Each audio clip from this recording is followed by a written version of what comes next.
Hey everybody, welcome back to Shore Break Cards. Today we're going to be taking a look at Andrei Kirilenko and the cards that I have of him in my collection. Before we go into that, just want to shout out Milo from Trading Cards. He gave me that awesome Rocketeer and T2 stickers from a trade that we did a couple weeks ago. Super cool cards. And I got some baseball. Nolan Arenado and Jose Fernandez. Pulled those probably like 10 years ago. Awesome cards. Prism is, one of the GOATs, and Nolan Arenado is going to be one of the GOATs, I think. I don't know if you guys are watching the World Baseball Classic, but goodness gracious, it is amazing. You have to get on the bandwagon before the trains left the station. Nolan Arenado's tearing it up for Team USA. Keep on advancing. Let's go. We got Giannis, Jam Masters for Mosaic, number 299. It reminds me of NBA Jam. And we're going to be talking about a little video games. Not a lot, but a little video games. And we got Rogue from the brand new Fleer Ultra Marvel set. That's a green color match parallel, baby. So Kirilenko was born in 1981 in a small town in Russia called Izhevsk. It was the first town that manufactured assault rifles. So check this out. His name is Andrei Kirilenko, AK. He wore the jersey number 47, and he was born in the town that manufactured the very first AK-47s. It's prophecy. It's a prophecy fulfilled. That's like the best reason to collect him. But anyway, he was drafted to the NBA in 2000. He was drafted in 1999. His debut was in 2001. But before that, he played in EuroLeague basketball in Russia. So there's a lot of stats that are crazy. He played, like I said, before he was drafted from like 98 to 2002, but he also played again in 2012 during the NBA lockout. So 2011, 2012, I should say. So these are some of the accolades that he won during his tenure there. He was the league MVP in 2000. He was four-time Russian Player of the Year. He won the Russia League MVP. He was Eurobasket's block steals leader, Eurobasket league title MVP, and he also went there again in 2011 with his team, but he lost. They got the third, they got a bronze medal. They got third place. He was also the first team selection and best defender in EuroLeague four times. So most of this was before he got drafted. He was drafted in the first round, 24th overall by the Jazz. But, man, he did so much before he even got over there. So, like I said, he was drafted in 99. His debut was in 2001 for the Jazz. And he won in 2002. He was on the all-rookie first team. He didn't get the Rookie of the Year, but he was on the first team. While he was in the NBA, he was also a three-time all-defensive team. He was a one-time all-star. And check out these stats. His best stats was from like 2002 to 2006. He had over 15 points, 3 blocks. He did like 3.5, 3.2, 3.7 blocks. Sometimes he went down to like 1.8 or 2.5, but he was over 3 blocks during that span. Over 1.5 steals, close to 2. He was over 7 rebounds a game, and he was shooting threes. That was super rare for that time. He was only hitting like 1 a game, but he was still doing them, and he was hitting stuff at a good clip. He had great percentages. So during that time, he was playing really well, but he got injured. His first year, he did play 82 games. And I think the second year was 80, kind of went down to like 70, 60. There were some years he played 50 games, some years he played 40 games. The injuries really hampered him. But man, he never quit. He always played every year. He would always fight through injuries. In 2011, there was an NBA lockout.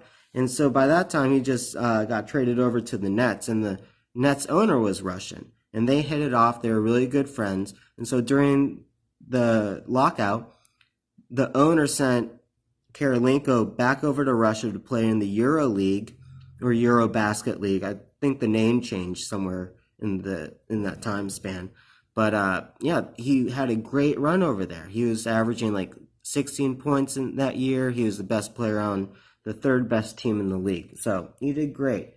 And then he came back, and the year that he came back to the NBA in 2012, 2013, he was still doing great. He's averaging like 13 points, almost 2 blocks, 3 assists, 6 rebounds. Man, he was doing great. He did have some injury concerns, like I said. He finally, retired a couple years after that. But watching him for those games, just check out some of the highlight footage. If you could find it, well, there's a lot. I know you can find it if you look for it. But goodness gracious, it was sick.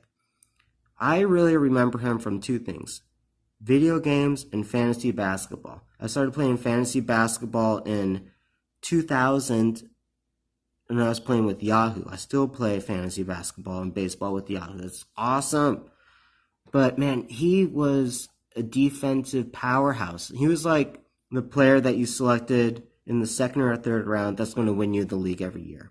So I had a huge crush, a huge affinity for him because he just won me so many fantasy basketball leagues. It was awesome. I was rolling with him for like those 4 or 5 years.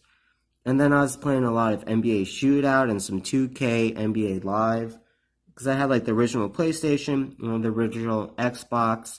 2K games weren't the 2K games that we know today, but man, there was Shootout and Live.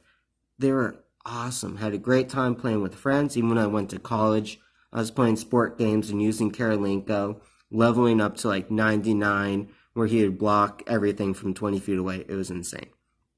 So during that time in the mid-2000s, I was in high school.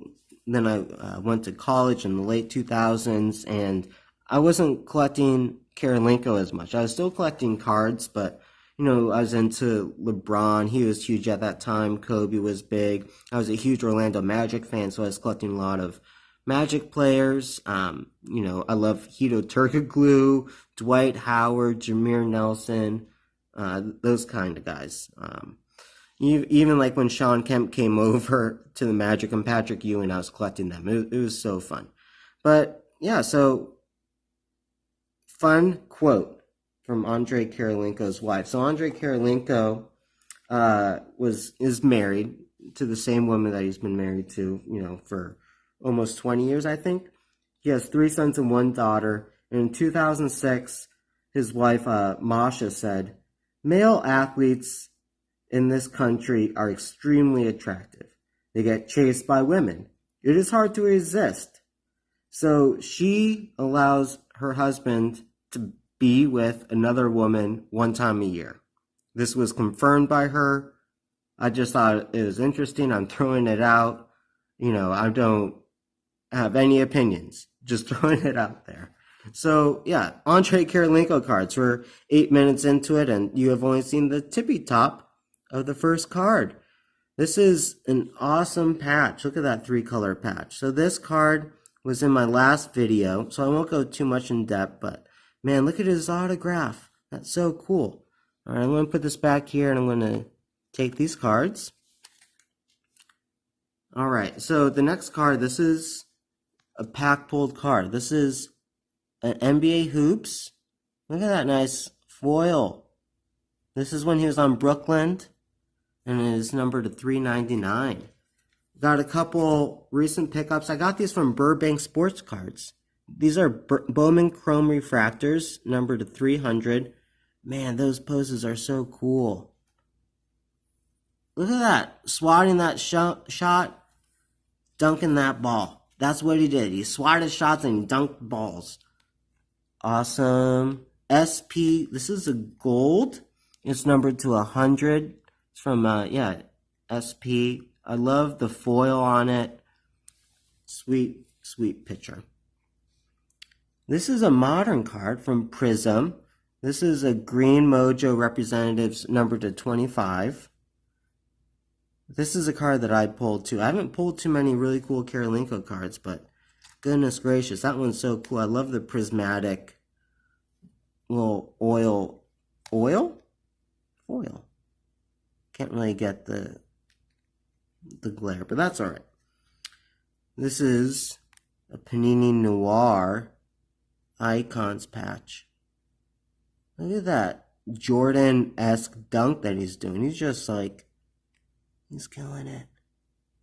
Noir, I love that set. It's super I mean, I wouldn't say it's super underrated. I would say maybe more like unappreciative. Their design choices, I love the classic font. I love the backgrounds. It's very classy, very high end. Well, even though yes, it is a high end set, it's not the most high end. I would say it's like a low high end set. All right, this is the last or the latest card that I got. This is from eBay. Look at that patch. This is a prime patch number to 25. You know, I was trying to figure out what incarnation that patch is from. I mean, obviously it's a jersey, but what part of the jersey is it? I was thinking maybe in between the H and the A. That baby blue color is sick. I wish it was more of an action shot, but man, it's still so cool. I was able to pick that up for like $10. That's really cool. So I have 2 cards left. This is an Andrei Kirilenko auto from Fleer Genuine. This is numbered to 49. I thought that's really interesting because, you know, he's AK-47 and it's like numbered to 49. Very close. Classic card. You know, this is from 2004, 2005, his prime years. You know, the SP gold foil, those Bowman chrome refractors that I had, those are from 2004, 2003, 2005. You know, those were his prime years. I really like to collect players in their prime years. You know, a lot of people don't like to buy cards from, buy cards of players from after they retire. I agree with that. You know, a Griffey card from 2020 is nothing like a Griffey card from 2000, right? I think we all could agree on that. So, the last card, SP Authentic Sign of the Times. His signature is so great.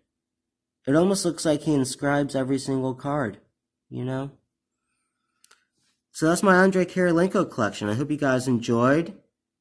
Hope you had some fun. Look at Arnold in the back. He's just been staring at me this whole entire time, Arnold. I'm going to peel that sticker off and then you're going to go bye-bye. Anyway, so long from Shore Break Cards. See you guys next time.